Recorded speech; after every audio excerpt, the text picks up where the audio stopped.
जय हिंद दोस्तों, आप सभी का एफडी क्लासेस में स्वागत है। आज दोस्तों हम लोग शिक्षक भर्ती के संबंध में न्यू अपडेट देखेंगे।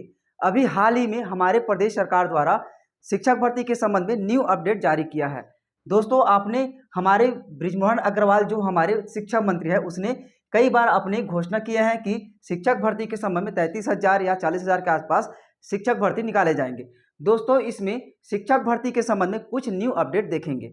दोस्तों इनमें पहले हम लोग देखेंगे शिक्षक भर्ती के संबंध में जो क्वालिफाई हैं उसे देखेंगे, और साथ ही दोस्तों हम लोग इसके संबंध में वर्ग 1, वर्ग 2 और डीएलएड है और बीएलएड वाले हैं कौन कौन से फॉर्म डाल सकते हैं, ये सभी के बारे में हम लोग डिस्कस करेंगे। अंत में दोस्तों हम लोग विषय की बाध्यता के संबंध में भी चर्चा करेंगे, क्योंकि इंपॉर्टेंट है दोस्तों। हमारे प्रदेश सरकार द्वारा भी बहुत ही घोषणा किए हैं, जहां गए हैं वहां शिक्षक भर्ती के संबंध में घोषणा किए हैं।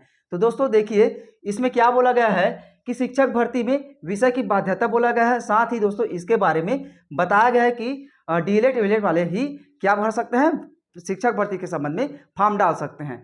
ठीक है, ये सभी बताए गए हैं। तो दोस्तों इसमें मुख्य बात, पहला पॉइंट याद रखेंगे, डीएलएड और बीएलएड वाले हैं वही विद्यार्थी ही इसमें फॉर्म भर सकते हैं। पहला पॉइंट ये था। दूसरा पॉइंट दोस्तों इसमें याद रखेंगे, थोड़ा सा देखेंगे, जो डीएलएड वाले हैं, ठीक है, डीएलएड वाले हैं साथ ही बीएलएड वाले, दोनों को अलग अलग याद रखें, क्योंकि लोगों को बहुत ज़्यादा कंफ्यूज है विद्यार्थी कि किस में फॉर्म डाल सकते हैं और किस में नहीं डाल सकते हैं। ठीक है, तो देखिए वर्ग एक वाले दोस्तों बीएलएड वाले, जो वर्ग 1 में कौन आता है, 9 से मतलब 9वीं से 12वीं तक, ठीक, 9वीं से 12वीं तक व्याख्याता वाले वर्ग 1 में। साथ ही दोस्तों 8वीं से लेकर 10वीं तक, माफ कीजिएगा 6वीं से लेकर 8वीं तक, ठीक, ये वाले विद्यार्थी वर्ग 2 में आते हैं। ठीक है, इसके साथ ही दोस्तों और आगे देखिए पहली से लेकर 5वीं तक, पहली से लेकर 5वीं तक वर्ग 3 में। अब देखिए दोस्तों जो डीएलएड वाले हैं वर्ग 3 और वर्ग 2 में फॉर्म डाल सकते हैं, मतलब आप इसमें वर्ग 2 और वर्ग 3 इस दोनों में फॉर्म डाल सकते हैं।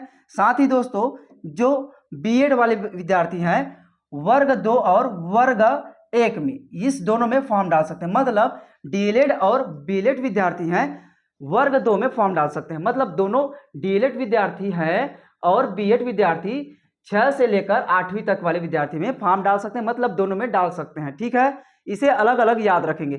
कई विद्यार्थी हमसे कमेंट किए हैं सर इसमें क्या होगा, तो सही बात है, आप इसमें डाल सकते हैं, दोनों में आप कंफ्यूजन दूर कीजिए। ठीक है, अब इसके बाद देखिए दोस्तों सुप्रीम कोर्ट के दिशा निर्देश के अनुसार इसमें बोला गया है कि इस बार डीएलएड और बीएड वाले अभ्यर्थी ही इसमें फॉर्म डाल सकते हैं। साथ ही दोस्तों एक और बात रखिए, जो इसमें बताया गया है विषय की बाध्यता, विषय की बाध्यता में दोस्तों अभी ये लागू नहीं किया गया, केवल ये नोटिफिकेशन अभी जारी नहीं किया है, केवल ये नई दुनिया में छपा हुआ एक आर्टिकल है। ठीक है, इसके बारे में हम लोग चर्चा कर रहे हैं। तो देखिए विषय की बाध्यता में क्या बोला गया है दोस्तों, इसमें बोला गया है कि जो विद्यार्थी गणित का है, जैसे कि सामाजिक विज्ञान का विद्यार्थी सामाजिक विज्ञान में जो पढ़ाई किए हैं, विज्ञान का जो पढ़ाई किए हैं और गणित के विषय वाले विद्यार्थी हैं, केवल वही विद्यार्थी गणित में डाल सकते हैं, गणित वाले विद्यार्थी गणित में डाल सकते हैं, विज्ञान वाले विद्यार्थी विज्ञान में डाल सकते हैं, ये इसमें बताया गया है। ठीक है दोस्तों, इसके संबंध में जानकारी दिया गया है, इसे याद रखेंगे। साथ ही दोस्तों जो क्वालिफाई था, इसमें एक और पॉइंट याद रखेंगे क्वालिफाइंग का, जैसे कि इसमें एक पॉइंट याद रखेंगे, ये वाले दोस्तों व्याख्याता पद के लिए है। व्याख्याता पद में इस तरह से विज्ञान, सामाजिक विज्ञान और गणित वाले विद्यार्थी इसमें डाल सकते हैं, व्याख्याता के लिए रहेगा ये, विषय की बाध्यता वाले बाकी में नहीं रहेगा। ठीक, इसे याद रखेंगे।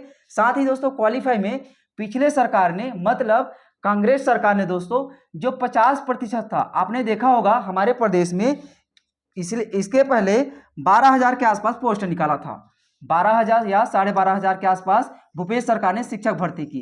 इसमें दोस्तों पिछले सरकार, मतलब भाजपा सरकार की बात करूं, जो 18 की पहली जो सरकार था उसने 50% इसमें क्वालिफाइंग रखा था, लेकिन कांग्रेस सरकार आई, कांग्रेस सरकार ने दोस्तों इस 12,000 पोस्ट के लिए इसमें घटाकर कितना कर दिया गया था क्वालिफाइंग को, 45%, जो 12वीं में है और कॉलेज में है उसमें 45% प्रतिशत के साथ पास होना अनिवार्य रखा गया था। ठीक है दोस्तों इसमें, लेकिन अभी हमारे प्रदेश में भाजपा की सरकार फिर आ गई है और भाजपा सरकार ने फिर से इसे 50% करने की घोषणा की है। ये इसमें महत्वपूर्ण पॉइंट है, क्योंकि इसमें बहुत सारे बच्चे डिसक्वालीफाई भी हो जाएंगे, क्योंकि उस समय दोस्तों बहुत सारे बच्चे हैं जो इसमें पास 50% अंक से भी कम में पास हुए हैं, मतलब 45% भी है कई लोगों का और 49% भी है कई लोगों का है। तो उसमें कई लोग बच्चे बाहर भी हो सकते हैं, ठीक है, ये इसमें जारी किया गया था दोस्तों। लेकिन बहुत ही महत्वपूर्ण है, आप इसमें देख सकते हैं इन स्कूलों का सेटअप दिया गया और खाली पद के बारे में भी जानकारी दिया गया, जैसे कि इसमें प्राचार्य के लिए 4000 के 4500 के आसपास पोस्ट खाली है, व्याख्याता के लिए, प्रधान पाठक मिडिल स्कूल के लिए, ये सभी इसमें बताए गए हैं, ये सभी बताए गए हैं। कुल मिलाकर दोस्तों इस बार शिक्षक भर्ती के संबंध में कहा जाए तो लगभग 40,000 के आसपास आपको पोस्ट देखने को मिल सकता है। ये सभी अभी हाल ही में घोषणा किए हैं, बहुत ही इंपॉर्टेंट है, ठीक है दोस्तों। यदि आपको शिक्षक भर्ती के संबंध में कोई भी जानकारी मिले तो आप बिल्कुल हमें कमेंट करेंगे, ठीक है, बहुत ही इंपॉर्टेंट है। चलिए दोस्तों आगे बात करते हैं। इसके बाद दोस्तों अभी हाल ही में हमारे प्रदेश सरकार द्वारा एक नोटिफिकेशन जारी किया है टेट के संबंध में। टेट के संबंध में दोस्तों एग्जाम कंडक्ट कराने के लिए जो आवेदन 7 मार्च से शुरू होगा, टेट के एग्जाम के लिए आप फॉर्म भर सकते हैं, साथ ही 21 जुलाई को इनका एग्जाम होगा।